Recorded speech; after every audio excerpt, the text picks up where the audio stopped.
One teacher. What's up, world? Wagwan, your boy Fresh back in the building. Nashan, I'm still there. Oh, you mean? Today is July 31st and it's a landmark day because if you don't hear the news yet, you have to have heard by now. Well, let me be the one to tell you, put you on. World Boss Free, so it's no more free World Boss. It's World Boss Free.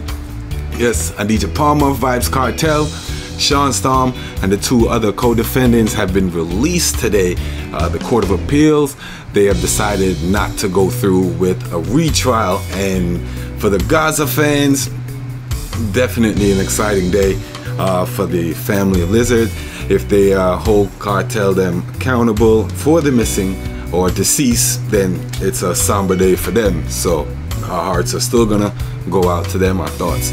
But a Gaza Nation Day, World Boss, Sean Storm, and the rest of the co-defendants are released. But we'll give y'all some official statements from the judges so y'all can hear the official wording, and then we get back and chop it up. The court, however, finds that there are several equally powerful factors which, when combined, militate against ordering a new trial. In summary, these factors are the insufficient and inadequate account by the prosecution for the availability of its witnesses and trial exhibits. Witnesses and trial exhibits relied upon by the appellants, which tended to support their defense at their first trial, are now unavailable or cannot be accounted for. 3. The appellant's trial in the Supreme Court was complex, lasting 64 days, and utilized a significant share of the court and the appellant's resources. Therefore, the time, financial costs, expense, and impact on the court's resources, as well as other cases in the queue awaiting trial, we find that this is significant and it militates against a new trial. 4. The psychological, financial, and medical effect that a new trial would likely have on the appellants who have already spent 13 years in custody, which is demonstrated by medical and other affidavit evidence.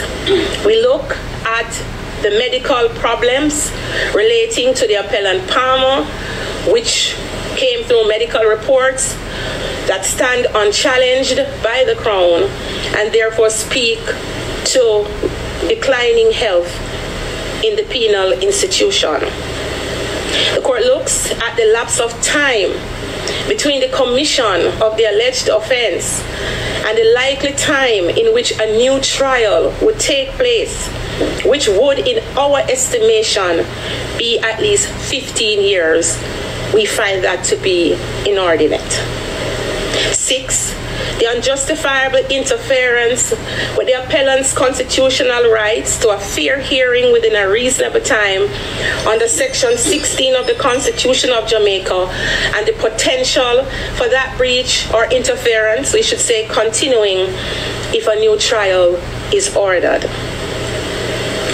We look at the potential prejudice to at least 2 of the appellants who, if convicted after a new trial, would be required to serve a longer term of imprisonment before eligibility for parole than that which was originally imposed upon them after their first trial due to the operation of the statutory mandatory minimum for the offense of murder.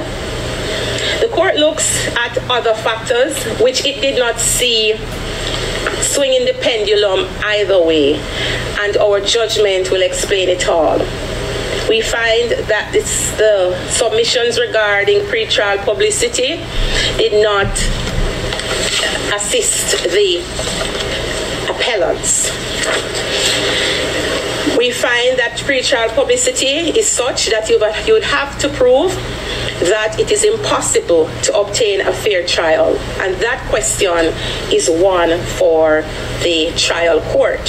What the court did find coming out of the issue of pretrial publicity is, if the mechanisms have to be employed as the Crown had argued, that would add to the delay of the proceedings. As we have said, we have looked at all the other factors, but we find by now, having weighed everything in the balance, that the countervailing weight is against a new trial. Our judgment will explain everything in depth, but as we say, this is for the decision for you to understand. So you hear it, you heard it there first, not first or last or chop up, chop up. So there you have it. There, the court, the state, the Crown is not gonna go forward with no retrial. They're not gonna spend the resources. They got other cases in the pipeline that they gotta attend to. They don't wanna get wrapped up with just Vybz Kartel alone. So yeah. So there's acquitted without prejudice. So they're not gonna retry this case again. It's like double jeopardy would apply.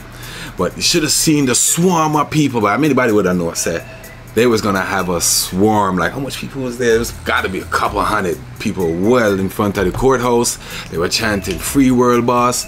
We was on social media looking through a lot of lives, so it's a whole lot of different perspectives. You can see different angles from the type of crowd that was pulling up. Yes, they had a heavy police presence.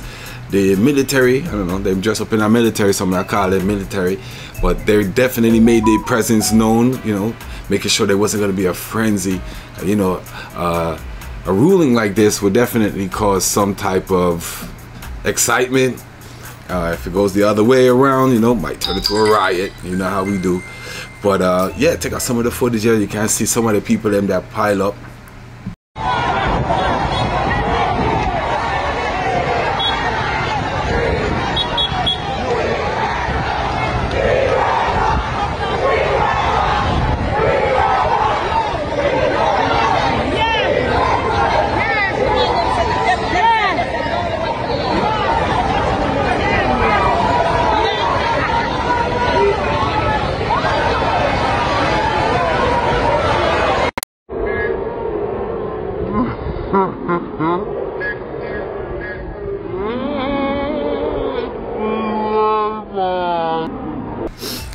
And as of that ruling word spread, people quickly gathered to GP, the general prison, and was waiting to see Vybz Kartel walk out those doors with Sean Storm and his other Codys. But I heard a girl's name, Nicole, I think her name is. I don't know, I don't want to mix up her name. I didn't look that part up, but she should be at a different facility if I'm not mistaken. But everybody was waiting. It was on TikTok, they was on Instagram Live, they was on YouTube Live, and waiting to get a glimpse of Vybz Kartel walking out those doors. Isaac Buchanan, his main attorney, he showed up in support and was there to welcome Vybz Kartel as he walked through those doors, you know. So it's definitely an exciting day, especially depending on what side of the aisle you on, you know. So Kartel free, check out this. It's madness. Minimal. We was all chanting this for years. It's been 13 years, 14 years he's been locked up since 2011, so that's 13 years for the murder of Clive Lizard Williams. It's a lot of time lost, you know. Poses a lot of questions as well as like, what's next for Kartel, you know, like, what do you, of course, first thing, number one, family time, because you can never get back that time. So you got to rekindle back with your family, your loved ones, you know, your children. So that's definitely going to be forward. But business-wise, I don't know. I don't know what we're going to do, you know, especially with the advancements in visuals. Are we going to get ready to back to work? You should see some epic videos, maybe some mini movies. You know, we did have some deals with Rock Nation that was on the table back in the day. Are those things still on the table? Is Hove going to still... Ooh. Drop my tablet. So we cut that out. So he had a deal with Rock Nation. You know, there was in some talks back in the day. Is that still going to be something? Maybe Live Nation, they put up some tours, some international tour dates together. Is he going to set up his own festival? Because like I was having a discussion earlier, that he's seen Popcorn set up his own festival. He's seen so many other people start their own festivals, you know, OVO Fest and whatnot. And he left with his own show trying to compete with Sting. So I don't see why he can't come out and want to do his own thing. And if he get that Live Nation money, you know, so that's another thing I want to know where his head is at musically. Want him to keep him nose clean, dog. Like that's the main thing. Stay out of trouble, because the man that go watch you, they probably assign, I don't know, a foreign this, but they probably assign a detail like watching his every move, watch for them slip up. I don't know, but want him to do right, do music. You see what happens, you know. So you got to stay on the straight and narrow. I'm kind of wondering if brands are gonna rock with him, you know. He's a man who start him own brand, you know, Street Vibes Rum and all those things. But when him say clocks, stocks goes up. So I'm wondering, you know, if other people are gonna try to tap into the brand power, the purchasing power that Kartel possess. You know, maybe just need to get some time to tap back in. You know, I think he's gonna have a much powerful impact than Buju. Buju came back, yes, it was, you know, but it's a Kartel. This is just totally different. Kartel still wants back the spot. Buju doesn't really seem like he's looking back for any notoriety. Just wants to continue doing his music and doesn't want to do it from Jamaica, but that's neither here nor there. So I don't know. They're gonna build back the Empire crew, start with a new generation with some of them young youths. You know, you got Kraft and you got Pablo YG and, you know, some of these other guys run around. Is he gonna continue to mentor the youths, or is he gonna try to bring back his spot? I haven't heard anything from Alkaline in a little while. Is that gonna continue to just fizzle out, or are they gonna revisit that? That would be great if they did collab. I think that would be awesome. That would definitely shock the world. But I don't know. Anyway, like again, it's all about free world boss free. So we got time to discuss many other avenues or direction that he can take. Let's see what he got for us, you know, now that he's back home with his people and his loved ones. He can get back to work. The Monday are grown, so studio, music set, movie set, who knows, you know what I mean? So let me know what you're feeling in the comments. I'm gonna get out of here short and sweet. I know the judge kind of took up a lot of time in this vlog, but don't worry yourself, man. We'll be back quickly and shortly. Is it? Till next time. Peace. Megan, up the road.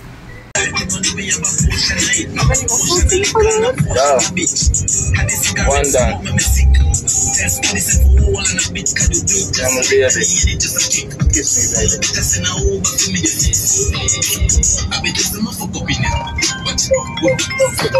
One destiny.